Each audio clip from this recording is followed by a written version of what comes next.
हाँ जी दोस्तों, नेक्स्ट जो हमारे पास सेक्शन आता है वो आता है यूडीए। यूडीए बेसिकली क्या है? Unpaid dividend account. अब आपने पीछे इसका थोड़ा सा अंश देखा था, उसी अंश को और कंटिन्यू करना है इस सेक्शन नंबर 124 के अंदर, जो कि इसके बारे में डिटेल की चर्चा करेगा। क्या कहेगा ये सेक्शन?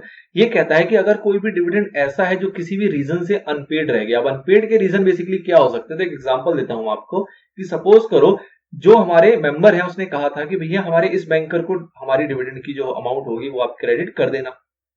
कंपनी ने कहा ठीक है कर देंगे। उसने जो डिटेल दी और जब हमने रेमिटेंस करना चाहा तो बैंकर ने हमें ऑब्जेक्शन कर दिया। बैंकर कहता है कि नहीं भैया ये तो मैच ही नहीं कर रहे, डिटेल जो है वो मैच नहीं कर रहा, सरनेम मैच नहीं कर रहा, स्पेलिंग मैच नहीं कर रही, कुछ भी सिनेरियो हो सकता है। तो वो हमारा डिविडेंड क्या रह गया? अनपेड रह गया। और भी बहुत सारी चीजें हो सकती हैं, जैसे कि जो हमारा मेंबर था उसकी सपोज डेथ हो गई और उसकी नॉमिनेशन वगैरह के लिए कोई क्लेम करने आया ही नहीं। हम डिविडेंड उस पर डिक्लेयर किए जा रहे हैं लेकिन उसकी पेमेंट हो ही नहीं पा रही, ना ही हमको क्लेम कर पा रहा है। सपोज उसका अकाउंट वगैरह था वो क्लोज हो गया है, सीज हो गया है, जो भी कुछ हो रहा हो, मतलब कुछ भी इस टाइप के प्रैक्टिकल सिनेरियो हो सकते हैं जबकि डिविडेंड हमारा अनपेड रह गया।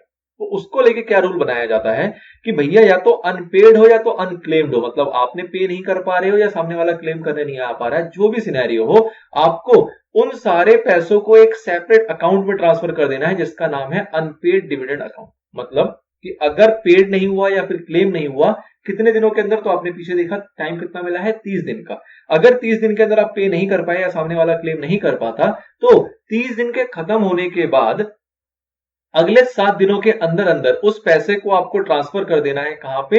अनपेड डिविडेंड अकाउंट में। अब ये अकाउंट बेसिकली क्या है? तो एक नया खाता खुलेगा आपका किसी भी शेड्यूल बैंक के अंदर, एक सेपरेट बैंक अकाउंट होगा जो कि आप ओपन करोगे यूडीए के नाम से। उस कंपनी का पर्टिकुलर वो यूडीए होगा, अनपेड डिविडेंड अकाउंट, और उसमें उस डिविडेंड को आपको ट्रांसफर कर देना है after expiry of 30 days with in next 7 days. 30 दिन खत्म हुए उसके अगले 7 दिनों के अंदर अंदर ट्रांसफर हो जाना चाहिए। ठीक है जी, ये तो प्राइमरी रिस्पॉन्सिबिलिटी आई। दूसरी रिस्पॉन्सिबिलिटी क्या है कि आपको एक स्टेटमेंट बनाना है अनपेड डिविडेंड का, मतलब किन किन लोगों को डिविडेंड नहीं दिया गया उसका एक स्टेटमेंट बनाओगे। और कितने दिनों के अंदर बनाओगे? 90 डेज के अंदर अंदर। 90 दिन कहां से शुरू होगा? जब आपने अमाउंट ट्रांसफर किया है उसके बाद से। मतलब यूडीए के अंदर आपने पैसा ट्रांसफर कर दिया, उसके बाद से अगले 90 दिनों के अंदर अंदर आपको स्टेटमेंट बनानी है उन सभी लोगों की जिनका डिविडेंड पे नहीं हुआ है। और उस स्टेटमेंट में क्या क्या होगा? उन सभी का नाम होगा, जो भी आपको लास्ट नोन एड्रेस पता था वो एड्रेस होगा, एंड कितना पैसा उनका डिविडेंड का है जो कि पे नहीं हुआ है वो अमाउंट होगा, और उसके अलावा और भी इंफॉर्मेशन हो सकती हैं जो कि जरूरत की लगेगी। ठीक है जी। इन सारी स्टेटमेंट को जो आपने बनाया सभी लोगों का, इसको आप प्लेस करोगे कहां पे? अपनी वेबसाइट पे। अगर आपकी कंपनी है और आपकी कंपनी की वेबसाइट भी है तो आप उस वेबसाइट के अंदर इस पूरे दस्तावेज को वहां पे अपलोड करोगे, उसको पब्लिश करोगे, उसको दिखाओगे। एंड अलॉन्ग विद दैट कुछ वेबसाइट ऐसी है जिसको कि सेंट्रल गवर्नमेंट नोटिफाई करती है इस पर्पस के लिए, तो उस पर्टिकुलर वेबसाइट पे भी आपको इसको प्लेस करना होगा, जो कि नोटिफाई किया होगा किसने? सेंट्रल गवर्नमेंट ने, ताकि वो लोग अगर कभी आए वहां पे कोई देखे, कोई ढूंढना चाहे तो वो ढूंढ के उसका अकॉर्डिंग क्लेम कर सके। ये काम भी आपको करना है कितने दिनों के अंदर? 90 दिनों के अंदर। फिर बात आती है कि अगर आपने ट्रांसफर नहीं किया, पैसा ट्रांसफर नहीं किया, मतलब कि जो आपका अनपेड डिविडेंड था 30 दिन बीत गए हैं, अगले 7 दिन जो दिए थे वो भी बीत गए और आपने उस पैसे को ट्रांसफर नहीं किया, तो उस केस में क्या होगा? उस केस में उसके ऊपर आपसे ब्याज लिया जाएगा, क्योंकि कंपनी के पास पैसा पड़ा हुआ है, इसका मतलब कंपनी उस पैसे को यूज कर रही है। तो भैया तुम यूज ना करो, उस पैसे के ऊपर तुम्हें ब्याज देना पड़ेगा। कितने का? 12% पर एनम का, 12% के हिसाब से उसको ब्याज देना पड़ेगा अगर वो ट्रांसफर करने में डिले करती है। तो ध्यान रखना, इस चैप्टर में एक रेट ऑफ परसेंटेज और आएगा सेक्शन नंबर 127 के अंदर, जो कि 18 होगा, उससे मिक्स नहीं करना। अगर कंपनी ने ट्रांसफर नहीं किया है अनपेड डिविडेंड अकाउंट के अंदर, तो उस केस में जितना भी डिफॉल्ट का पीरियड होगा उसके ऊपर उसको ब्याज देना पड़ेगा 12% पर एनम के हिसाब से, और जो भी ऑब्वियसली ब्याज होगा उसको तोड़ दिया जाएगा उन पर्टिकुलर अमाउंट के ऊपर। जैसे कि सपोज अनपेड डिविडेंड 5 लोगों का था, तो 5 लोगों के टोटल के ऊपर ब्याज तो देगी देगी, लेकिन वो पांचों लोगों में अलग अलग बढ़ जाएगा कि पर्टिकुलर ए का कितना ब्याज उसमें जोड़ दो, बी का कितना ब्याज उसमें जोड़ दो, सी का कितना ब्याज उसमें जोड़ दो, ताकि कल को अगर कोई क्लेम करने आता है तो उसको विद इंटरेस्ट वो अमाउंट मिलेगा जिसने भी वो अमाउंट छोड़ रखा होगा। अच्छा जी, फिर आगे बात करते हैं claimant to apply for payment of claimed amount. अब क्या है भैया, कल को क्लेमेंट जाग गया, उसने उस लिस्ट में देख लिया, वेबसाइट के ऊपर अपना नाम देख लिया, या किसी भी सूरत से उसको ध्यान आया और वो आ गया, तो वो क्या करेगा? वो अप्लाई करेगा ऑब्वियसली किसको? कंपनी को बोलेगा जी मेरा पेमेंट रुका हुआ है, मेरे डिविडेंड का आपने डिक्लेयर कर दिया था, लाओ जी दे दो। तो क्लेमेंट जो है वो अप्लाई कर सकता है, और किसको अप्लाई करेगा? कंपनी को अप्लाई करेगा जिसने कि अनपेड डिविडेंड अकाउंट बना रखा है। फिर बात आती है कि भैया 7 साल बीत गए। 7 साल किसको बीत गए? जो हमने पैसा डाला यूडीए के अंदर, वो यूडीए के अंदर पड़ा हुआ है। 7 साल से पड़ा हुआ है।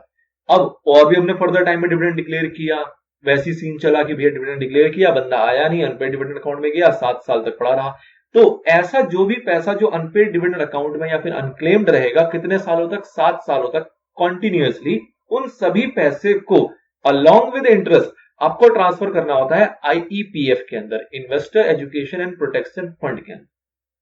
ठीक है, तो सेक्शन 124 कहता है क्या कि आपने जो पैसा रखा हुआ है, 30 दिन बीते, 7 दिन बीते, आपने ट्रांसफर कर दिया, उसके बाद जब 7 साल बीत जाएंगे, तब तक अगर कोई क्लेम करने नहीं आया कंपनी के पास, तो उन सारी पैसों को अलॉन्ग विद जो भी उसका इंटरेस्ट होगा उसको ट्रांसफर कर दिया जाएगा, कहां पे? Investor education and protection fund के अंदर। ठीक है, और साथ ही में जब वो पैसा आप ट्रांसफर कर दोगे तो कंपनी एक स्टेटमेंट बनाएगी जिसके अंदर ऑब्वियसली पूरी डिटेल लिखी होगी कि किन किन लोगों का पैसा ट्रांसफर किया जा रहा है और क्या क्या उसके दस्तावेज होंगे, और उस स्टेटमेंट को वो भेजेगी किसको? आईईपीएफ अथॉरिटी को, मतलब गवर्नमेंट डिपार्टमेंट है बेसिकली, तो उस डिपार्टमेंट को, उस अथॉरिटी को वो स्टेटमेंट भेजा जाएगा, जो भी आपको प्रिस्क्राइब फॉर्मेट बनाया जाएगा उसके अकॉर्डिंग। और इन रिटर्न क्या होगा? वो अथॉरिटी आपको एक रिसिप्ट काट के देगी कि हाँ जी, आपने इतने लोगों के बिहाफ पे, इस स्टेटमेंट के बिहाफ पे इतना पैसा जमा किया है, और ये आपका एक रिसिप्ट है। वो रिसिप्ट बेसिकली क्या होगा? उस कंपनी के लिए एक एविडेंस कि भैया हमने कोई कॉन्ट्रावेंशन नहीं किया, हमने इसका वेट किया, और इस सभी पैसे को एज पर सेक्शन नंबर 124 हमने दे दिया किसको? आईईपीएफ अथॉरिटी। हमारे पास उसका एविडेंस है, जो कि वो रिसिप्ट होगा जिसके अंदर वो सारी चीजें मेंशन की हुई होगी। उसके बाद बात करते हैं ट्रांसफर ऑफ शेयर्स टू आईईपीएफ। अब ये क्या है? अब देखो, वो शेयर होल्डर जो कि अपना डिविडेंड लेने नहीं आ रहे, तो उनका शेयर तो उन्हीं के नाम पे चल रहा है। अब अगर 7 साल तक लगातार कॉन्सिक्यूटिव ईयर्स, 7 ईयर्स तक अगर वो ऐसा रहा जिसका डिविडेंड क्लेम ही नहीं हुआ, तो ऑब्वियस ही बात है उस शेयर्स को उसके नाम पे रखने का भी कोई फायदा नहीं है, क्योंकि ये फिर तो प्रोसेस जिंदगी भर चलता रहेगा ना। हम 7 साल देख चुके और 7 साल तक किसी ने क्लेम किया नहीं, तो भैया उस शेयर का मालिक जो है वो सपोज करो मिस्टर एक्स है, और मिस्टर एक्स 7 साल से डिविडेंड लेने नहीं आया, तो उसके शेयर को अगर हम और 7 साल रखेंगे या 10 साल या 50 साल रखेंगे तो डिविडेंड देते जाएंगे, और वो प्रोसेस में घूम फिर के आईईपीएफ पे ही आना है। तो ये कहा जाता है कि वैसे वाले सारे शेयर जिनका डिविडेंड 7 सालों तक पे नहीं किया गया या वो अनक्लेम्ड रहा है, उन सारे शेयर्स को ही ट्रांसफर कर दो, कहां पे? Investor education and protection fund. तो उससे क्या होगा, जब कंपनी फ्यूचर में फिर डिविडेंड डिक्लेयर करेगी तो वो डायरेक्टली पे कर दिया जाएगा आईपीएफ के अंदर, तो ये प्रोसेस आपका नहीं होगा। तो इसलिए वो सारे शेयर जिनका डिविडेंड क्लेम ना किया गया हो या पे ना किया गया हो 7 कॉन्सिक्यूटिव ईयर्स तक, तो उन सारे शेयर्स को ट्रांसफर कर देना होता है कहां पे? कंपनी उसको ट्रांसफर कर देगी कहां पे? आईईपीएफ के अंदर। और उसके बाद ऑब्वियस ही बात है आगे चल के उस सारे शेयर्स के ऊपर जो डिविडेंड होगा वो ऑटोमेटिकली आईपीएफ के पास आ जाएगा।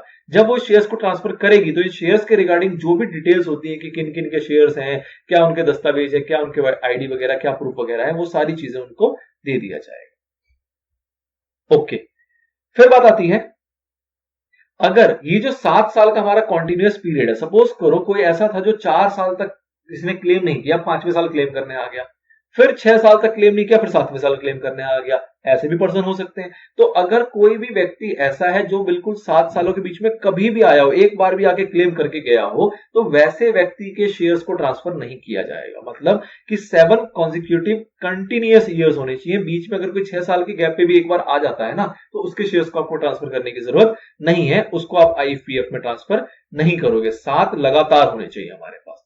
फिर बात आती है कि भैया ऑनर के राइट क्या खत्म हो गए? एक बार जब शेयर्स को हमने आईपीएफ में ट्रांसफर कर दिया तो क्या ऑनर के राइट खत्म हो जाएंगे? तो बिल्कुल नहीं होंगे भैया। जो मालिक था वो 7 साल में नहीं आया तो क्या हो गया? वो 10 साल में आएगा, 12 साल में आएगा, कभी भी आ सकता है।